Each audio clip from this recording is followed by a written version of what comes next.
come from, but also the rights of the Palestinians to freedom of movement, to freedom of education, to economic prosperity, religious freedom. That also should be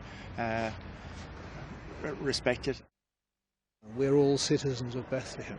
To see that city girt about by an immense wall which makes travel to and from its very, very near neighbour, East Jerusalem, extremely difficult, extremely time-consuming.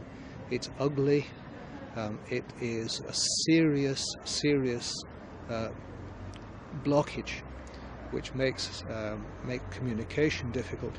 It makes the life of the inhabitants of Bethlehem difficult. And I have a real concern that we are seeing a situation in which the Christian community in Bethlehem will find themselves becoming smaller and smaller and smaller until they're no longer viable. And if we don't have the sites which are important to Christians all over the world cared for by people who don't merely care for them as places but also use them as places of worship, then the heart has gone out of it. They become museum pieces rather than centres of worship to welcome pilgrims from all over the world.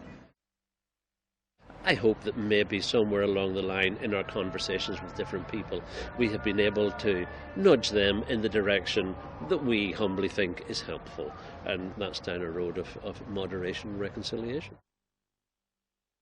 And I suppose the trip to Gaza, if you like, is a high point or a low point. I don't know what you wish to call it, but it certainly stands out in my memory.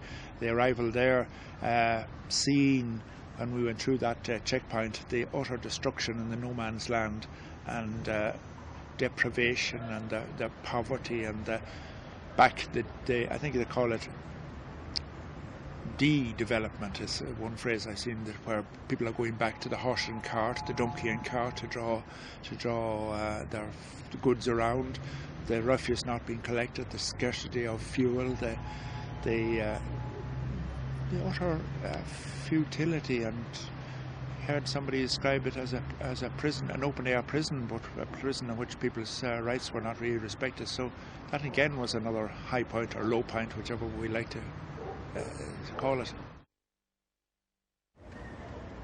It was a privilege to meet representatives of the Israeli government, and we've met some Israeli people, including some people from Israeli peace groups here this evening.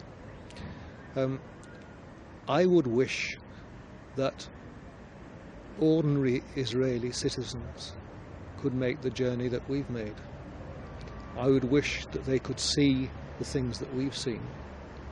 And I wonder if in seeing the things that we've seen, rather than being shielded from it, they might want to ask questions about what is the best opportunity for peace and for the future.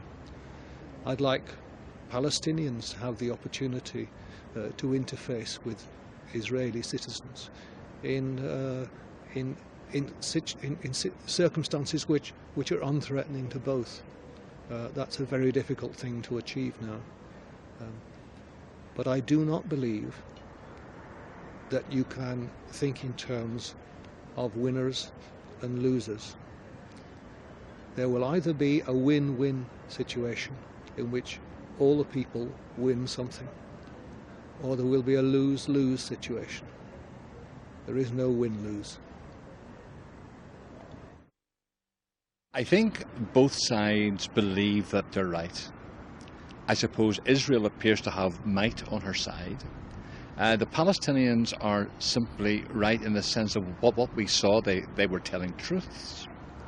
It left me not confused, it left me almost feeling despair.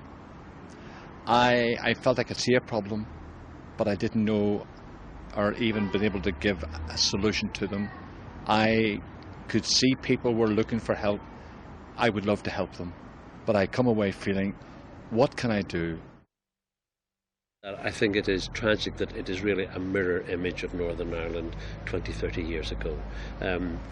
One of the things that has perturbed me, perhaps, is the fact that both sides seem to be talking past each other. They're both right, they're both wrong, obviously. Israel fears